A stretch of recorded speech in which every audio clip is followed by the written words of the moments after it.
Ever looked at your StashAway account and wondered, what if I just pulled the plug? Yeah, me too.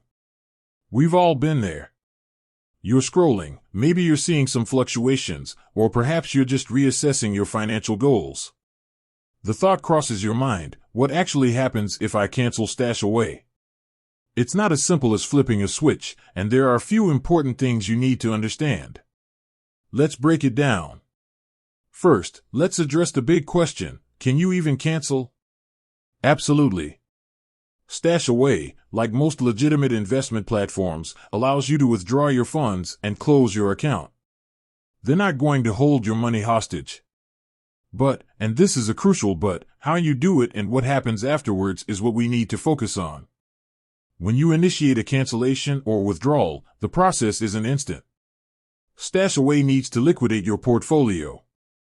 This means they'll sell off the underlying ETFs or assets that make up your investment. The time this takes depends on market conditions and the specific assets in your portfolio.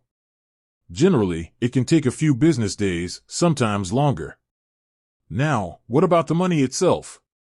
Once your portfolio is liquidated, the funds will be transferred to your linked bank account. This is usually the same account you used to deposit funds initially. Remember that this transfer can also take a few business days, depending on your bank. Here's where things get interesting, market fluctuations. Because your assets are being sold in the market, the final amount you receive might be slightly different from the value you saw when you initiated the withdrawal. If the market dips during the liquidation period, you'll get less. Conversely, if it rises, you might get a bit more.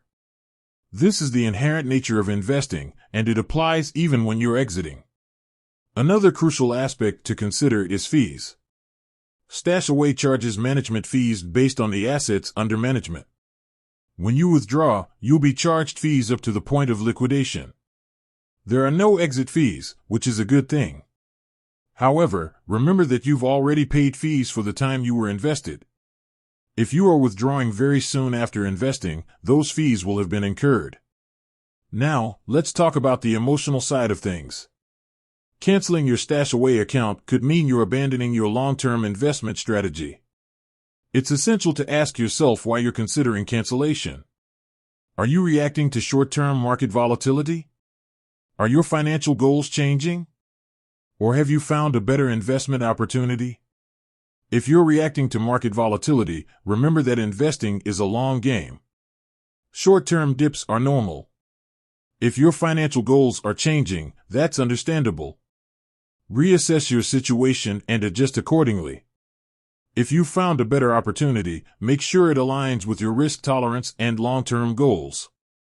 Before you hit that cancellation button, consider a few alternatives. You could adjust your risk level, pause your deposits, or simply leave your portfolio as it is and wait for market conditions to improve. These options might be more suitable than a complete withdrawal, especially if you're experiencing temporary concerns. Finally, think about the tax implications.